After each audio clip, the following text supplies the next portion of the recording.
శుక్రవారం ఢిల్లీలోని CBI special court వద్ద కవిత వెలుగు దినపత్రికలో కేసే తప్పు చెప్పేదేముంది, ఏమన్నా చెప్తావు ఆ కవితమ్మ అంటే లిక్కర్ కేసే తప్పు ఇంకా చెప్పేదేముంది అని కవిత అన్నారు. కోర్టు హాల్ నుంచి బయటకు వస్తున్న టైంలో ఆమెను మీడియా ప్రశ్నించగా సిబిఐ అధికారులు మళ్ళీ అవే ప్రశ్నలు అడుగుతారు, కొత్తగా చెప్పేది ఏం లేదు, సిబిఐ ఇది వృధా ప్రయాస, సిబిఐ చేస్తున్నది తప్పు అని ఆమె వ్యాఖ్యానించింది. లిక్కర్ స్కామ్ లో కవితనే సూత్రధారి, ఇది సిబిఐ మాట. ఆప్కు 100 కోట్ల మళ్లింపులో ఆమెది కీలక పాత్ర. కస్టడీ అప్లికేషన్లో సంచలన విషయాలు వెల్లడించిన సిబిఐ కవితను 3 రోజుల సిబిఐ కస్టడీకి అప్పగించిన కోర్టు శరత్ చంద్రారెడ్డి నుంచి తెలంగాణ జాగృతికి 80 లక్షల విరాళం. ప్రతిఫలంగా లిక్కర్ దందాలో ఛాన్స్ ఇస్తానని శరత్కు కవిత హామీ 5 రిటైల్ జోన్ల కోసం 25 కోట్లు ఇవ్వాలని డిమాండ్. మహబూబ్ నగర్ లో భూమి సేల్ డీడ్ పేరిట 14 కోట్లు వసూలు, అడిగినంత ఇవ్వాల్సిందేనంటూ బెదిరింపులు. కేజ్రీవాల్ తో కలిసి కవిత కుట్ర పన్నారు, తప్పించుకునేలా సమాధానాలు. ఆమెను కస్టడీకి తీసుకొని ఇంటరాగేషన్ చేస్తే కానీ మరిన్ని వివరాలు బయటకు రావని చెప్పి కోర్టు దృష్టికి సిబిఐ తీసుకెళ్లింది. అయితే మొత్తం కర్మ కర్త క్రియ అంతా కవితనే అనేది ఒక చర్చ జరుగుతూ ఉంది. కవితనే ఆమ్ ఆద్మీ పార్టీకి 100 కోట్ల రూపాయల ముడుపులు అప్పజెప్పింది అని చెప్తా ఉంది. అయితే ఇక్కడ కవిత కేవలం ఈ బిజినెస్ చేయడానికి సాఫ్ట్ కార్నరే కాదు, అవసరమైతే దమ్కి కూడా ఇచ్చింది అనేది ఈడ వార్త. తెలంగాణలో బిజినెస్ ఎట్లా చేస్తావో చూస్తా తాత నిన్నని ఒక ఆయన బెదిరిస్తున్నారట. డబ్బుల కోసం శరత్ చంద్రారెడ్డిని కవిత బెదిరించినట్టు సిబిఐ తెలిపింది. ఢిల్లీ లిక్కర్ పాలసీ రూల్స్ కు విరుద్ధంగా శరత్ చంద్రారెడ్డికి చెందిన 3 సంస్థలకు 5 రిటైల్ జోన్లు దక్కాయి. ఇట్లా కేటాయించినందుకు గాను ఒక్కో జోన్కు 5 కోట్ల చొప్పున 25 కోట్లు చెల్లించాలని శరత్ చంద్రారెడ్డిని కవిత డిమాండ్ చేశారు. లిక్కర్ పాలసీలో లబ్ధి పొందేందుకు తాను విజయ్ నాయర్ ద్వారా ఆమ్ ఆద్మీ పార్టీకి మొత్తం 100 కోట్లు చెల్లించానని ఆయనతో అన్నారు. అయితే శరత్ చంద్రారెడ్డి 25 కోట్లు ఒకేసారి చెల్లించేందుకు ఒప్పుకోలేదు. దీంతో తాను చెప్పినట్టు వినకపోతే తెలంగాణలో వ్యాపారం ఎట్లా చేస్తావో చూస్తానని శరత్ చంద్రారెడ్డిని కవిత బెదిరించారని కస్టడీ అప్లికేషన్లో సిబిఐ పేర్కొంది. కవిత బెదిరించిందట, నేను చెప్పినట్టు లంచాలు ఇవ్వకపోతే నువ్వు తెలంగాణలో బిజినెస్ ఎట్లా చేస్తావో చూస్తా అని బెదిరించిందట. అయితే ఇక్కడ ఢిల్లీ లిక్కర్ స్కామ్ లో బీఆర్ఎస్ ఎమ్మెల్సీ కల్వకుంట్ల కవితనే ప్రధాన సూత్రధారి అని ఢిల్లీ సీఎం కేజ్రీవాల్ తో కలిసి ఆమె కుట్ర పన్నారని సిబిఐ పేర్కొంది. కవితను కస్టడీలోకి తీసుకొని విచారిస్తే మరిన్ని అంశాలు బయటకు వస్తాయని స్పష్టం చేసింది. ఈ మేర కస్టడీ అప్లికేషన్ రౌస్ ఎవెన్యూలోని స్పెషల్ కోర్టులో శుక్రవారం దాఖలు చేసింది. విచారించిన కోర్టు కవితను 3 రోజుల కస్టడీకి అనుమతించింది. 11 పేజీల కస్టడీ అప్లికేషన్లో సిబిఐ సంచలన విషయాలను వెల్లడించింది.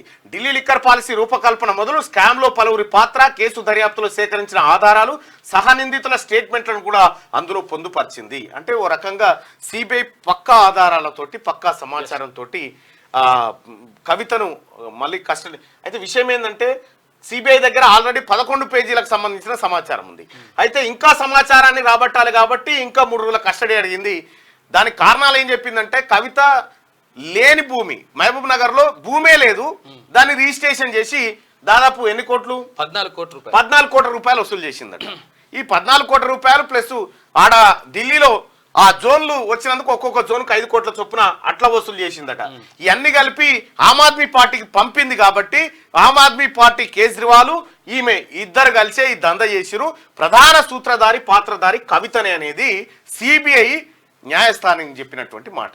ఈ సిబిఐ మాటను నమ్మినటువంటి న్యాయస్థానం కవితను కస్టడీకి అప్పగించింది. సిబిఐ కస్టడీకి 3 రోజుల పాటు విచారణ చేయబోతా ఉంది సిబిఐ విచారణలో మరి ఏమేమి అంశాలు బయటకు వస్తే కన్ఫెషన్ స్టేట్మెంట్ ఎలా ఉంటుంది అనేది మనం చూడాల్సినటువంటి అంశం. కాకపోతే ఏంటంటే ఇంత పెద్ద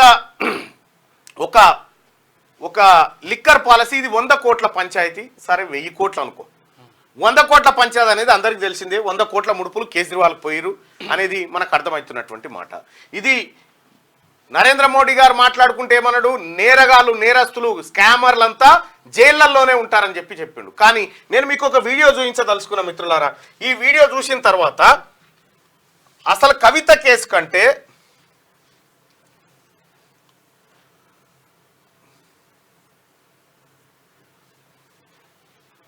ఇదే